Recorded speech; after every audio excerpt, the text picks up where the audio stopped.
আমি Ghatal master plan করতে পারছিলাম না বলেই আমি 2024-এ রিজাইন করেছিলাম, সবাই জানে, এবং পার্লামেন্টের লাস্ট বক্তৃতাও তাই রেখেছিলাম।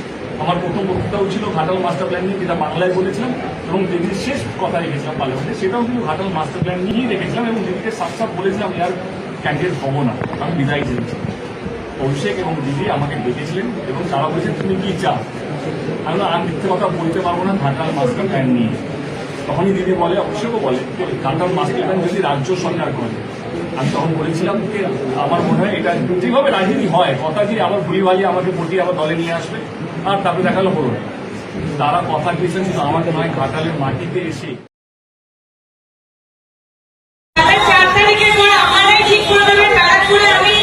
আমার ছেলে মেয়েকে নিয়ে কোথায় থাকবো আপনারাই ঠিক করে দেবেন, কি করে দেবেন তো?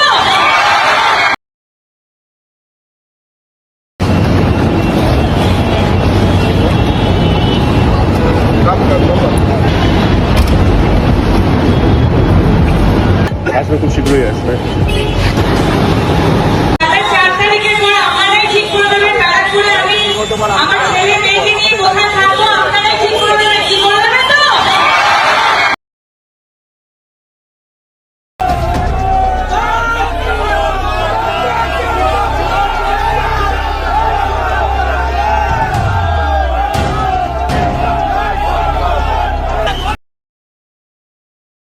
তো 2015-তে শেষে বা 2016-তে বাবার হয়ে চিঠি আমি লিখেছিলাম মমতা ব্যানার্জিকে গরু পাচার নিয়ে।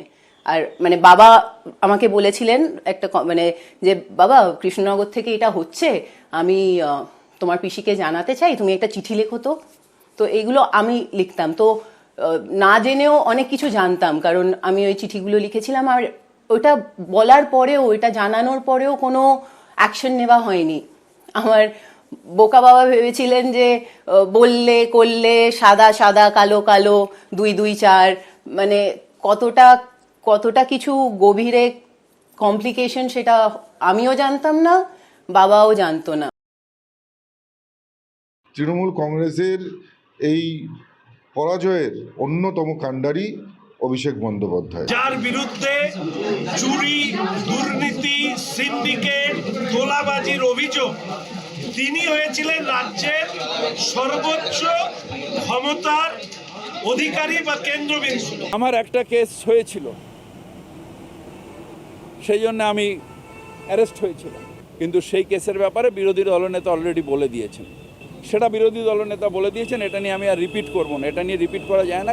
2011 থেকে 2021 দলটা একভাবে চলেছে। 21 থেকে 26 এই 5টা বছর দল কিন্তু আর আগের মতো ওই সিস্টেমে চলেনি, যেটা একটা দল চলার কথা।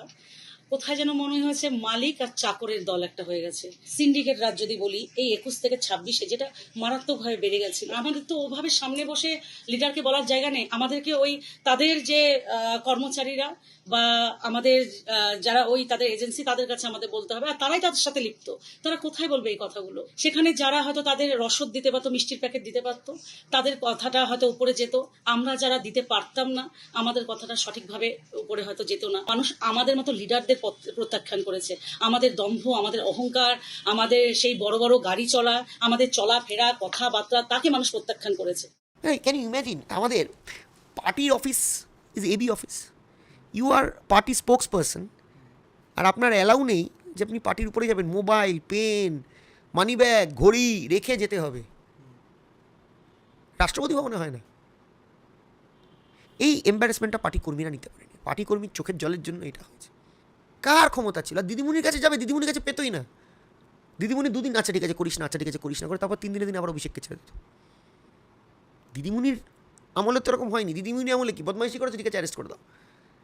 কিন্তু দলের এক বিধায়ক, রানিং বিধায়ককে তুমি হিরোগিরি করে থানায় বসিয়ে রাখছো 8 ঘন্টা, তারপর সেটা প্রোটেস্ট করলে তুমি দলের এক ছাত্র সংগঠনের ভাইস প্রেসিডেন্টকে রাত্রিবেলা বলছো সেকে দেবো, তুলে নিয়ে যাবো, বুঝে নেবো আমি কিন্তু অভিষেক আর আমাকে যদি অভিষেক ব্যানার্জি বলে 2টো খিস্তি করতো, আমার দলের নেতা, ও তো করে না, ফোন করে না কাউকে। ও যদি আমাকে একটা ফোন করে বলতো কোহিনুর তোর এটাকে সাহস কী করেছে তোর মধ্যে নাক গলানো, আই উড হ্যাভ অ্যাকসেপ্টেড। আমার পার্টি লিডার তো করতো না, পুলিশ দিয়ে চালাতো। এই যে মেমারির ক্যান্ডিডেট তুলে নিয়ে গিয়ে অ্যারেস্ট করে জমা করে দিল, বিজেপির ক্যান্ডিডেট। মানব গুহ কোনোদিন তৃণমূল বিরুদ্ধে লিখতো নাকি? 2018 পোস্ট দেখুন তো, সাংবাদিককে তুলে নিয়ে থানায় গ্যারেজ করে দিল। আজকে আজকে এর পেছনে পতনের পেছনের কারণ অভিষেক বন্দ্যোপাধ্যায়। দেখা করতে গিয়েছি সুমিতের সঙ্গে, মানে ওর পিএ কে, পার্টির রাজ্য সভাপতি, পার্টির কোনো সাধারণ সম্পাদক কে, ওর পিএ মানে ওর বাংলায় যদি বলা যায় চাকর। ওই চাকরের সঙ্গে দেখা করার জন্য বাইরে আমাদেরকে প্লাস্টিক চেয়ারে খোলা আকাশের নিচে 2 ঘন্টা 3 ঘন্টা বসে থাকতে হবে। এবার আমার মনের কথা হলো ওকে বলতাম, এবার ও বললো না বললো, বলার জায়গাই ছিল না আর কি। তাই আমি বলবো এই তৃণমূল কংগ্রেসের যদি মাথায় অভিষেক ব্যানার্জি থাকে, তাহলে যাদের আত্মসম্মান আছে তারা তৃণমূল কংগ্রেসটা অন্তত পক্ষে অভিষেকের নেতৃত্বে করবে না। কেউ তৃণমূল কংগ্রেসের ভবিষ্যৎ আরও অন্ধকার। বিজেপি যদি দরজা খুলে দেয় তাহলে শূন্য হয়ে যাবে। এতটাই অধ্যত্ত অহংকার এবং লুটপাট তো চলেছেই, নীতি আদর্শ বলে কোনো জিনিস নাই। এই তো হচ্ছে নীতি আদর্শ, আর সব জায়গা থেকে তো কাটমানি হাটমানি সব কিছু আছেই আর কি। একটা খামখেয়ালি কি রাজা ছিল না, ওই রাজার মতন ব্যাপার হয়ে গেছিল, নিজেকে রাজা ভাবছিল। আর আমরা সব প্রজা, চাকর বাকর। হ্যাঁ, তোমাকে আমি টিকিট দিয়েছি বলে তুমি জিততে পেরেছো, তোমার কোনো ক্যালি নেই। ওর চিন্তা ভাবনা এরকম। দলের বিপর্যয় যদি বলা যায় তাহলে একজনই ব্যক্তি আছে দলটাকে তিলে তিলে শেষ করে দিল, এটা অভিষেক ব্যানার্জি। কারণ যে দলটাকে ও নিয়ে গেছে যেভাবে কর্পোরেট হাউসের মতো, এখানে বাংলাতে এগুলো কর্পোরেট হাউসে চলে না। মুখ্যমন্ত্রীর কোনো উপায় নাই, মুখ্যমন্ত্রী ধৃতরাষ্ট্রের মতো আটকে রেখে দেওয়া হয়েছে। শুনেছে মমতাদি অনেক, আমিও নিজে হোয়াটসঅ্যাপ করেছি, অনেক সময় মেসেজ করেছি। যা খুশি তাই করেছে, দল করার ছেলে হোক, দল করার ছেলে না হোক, নিজের কায়েমি স্বার্থ ফুলফিল হলেই করছে। আমি মাল্লায় দেখেছি, কোনোদিন ঝান্ডা ধরলো না, কিছু করলো না, হঠাৎ করে এলো, তার একটা নমিনেশন পেয়ে গেল, এমএলএ দাঁড়িয়ে। মুখ্যমন্ত্রী অবস্থায় মালদাতে সার্কিট হাউসে এসেছিলেন। তিনি সার্কিট হাউসে ঢুকে যাওয়ার পরে বলেছিল এই রাস্তায় কোনো আর সিকিউরিটি থাকবে না, মানে আমার জন্য কোনো রাস্তাই বন্ধ থাকবে না 5 মিনিটের। সেই মুখ্যমন্ত্রীকে আমরা দেখেছি।